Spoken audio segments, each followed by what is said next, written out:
akan mengoneksikan materi pemikiran Ki Hajar Dewantara dalam 3 hal. Yang pertama adalah pemikiran Ki Hajar Dewantara. Saya akan merumuskannya dalam 3 hal. Yang pertama adalah dalam mengajar hendaknya kita menuntun siswa. Satu konsep yaitu ing ngarsa sing tulodo. Yang kedua adalah saya akan ing madya mangun karsa.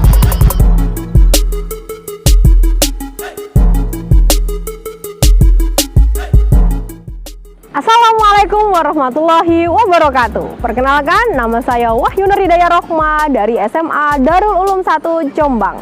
Di sini saya akan mengoneksikan materi pemikiran Ki Hajar Dewantara dalam 3 hal. Yang pertama, wujud filosofis dari pemikiran Ki Hajar.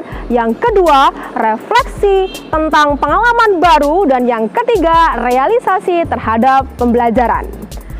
Simak video saya selanjutnya.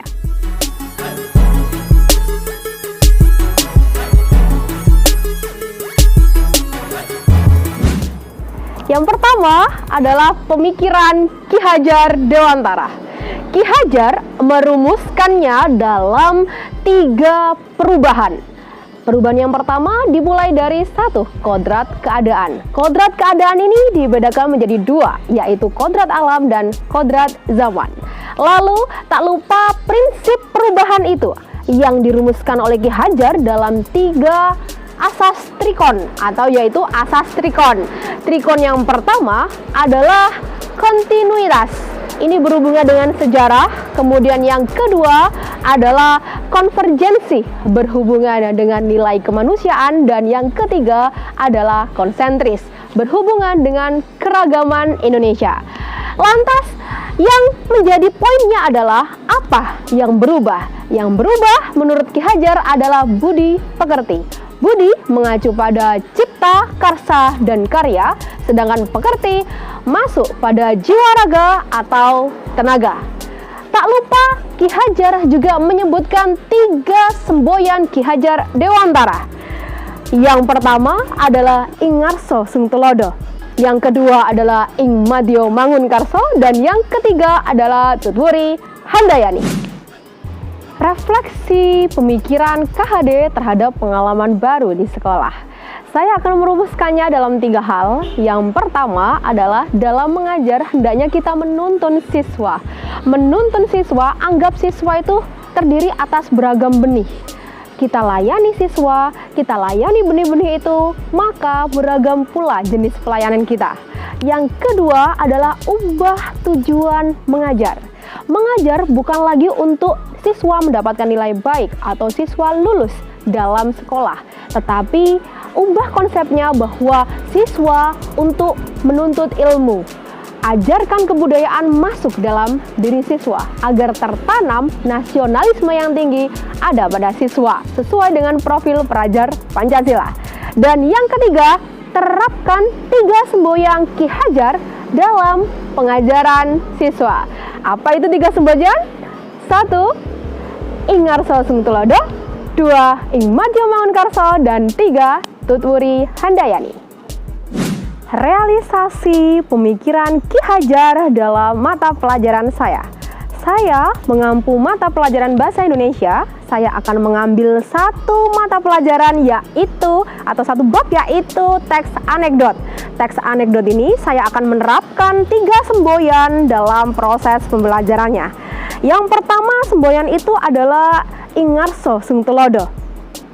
Nah, saat saya menerapkan pembelajaran teks anekdot, maka yang pertama kali saya lakukan adalah ing ngarsa sing tulodo, yaitu memantik siswa, mengenalkan siswa apa itu teks anekdot, yaitu dengan cara apa?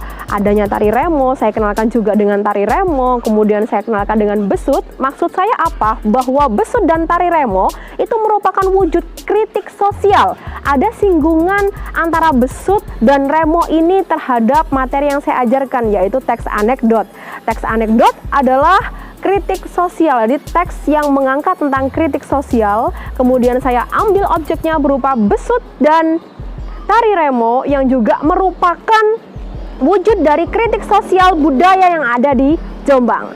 Yang kedua, saya akan mencontohkannya dalam berbagai hal yang siswa dapatkan selama kehidupannya. Misalnya, saat teks anekdot itu bisa dipelajari atau bisa didapatkan siswa, contohnya dari karikatur, bisa dari meme, bisa dari komik, atau mungkin cerita-cerita lucu tetapi di dalamnya ada unsur sindiran. Nah, setelah menerapkan satu konsep yaitu ingarso sung tulodo, yang kedua adalah saya akan ing madyo mangunkarso. Jadi membebaskan siswa itu untuk memilih karya mana, hendak membentuk karya yang seperti apa. Dan dalam prosesnya saya akan mendampingi siswa tersebut, di mana nanti mungkin ada kesulitan dan hambatan di dalamnya, maka saya akan berusaha untuk mendampingi agar terselesaikan dengan baik. Dan semboyan yang ketiga yaitu tuturi handayani. Setelah siswa memproses karyanya hingga usai, maka giliran siswa untuk mempresentasikannya. Di sini adalah dorongan saya untuk mempresentasikan karya tersebut agar siswa mampu mempresentasikannya, berbicara dengan baik, dan mampu mempresentasikannya dengan baik.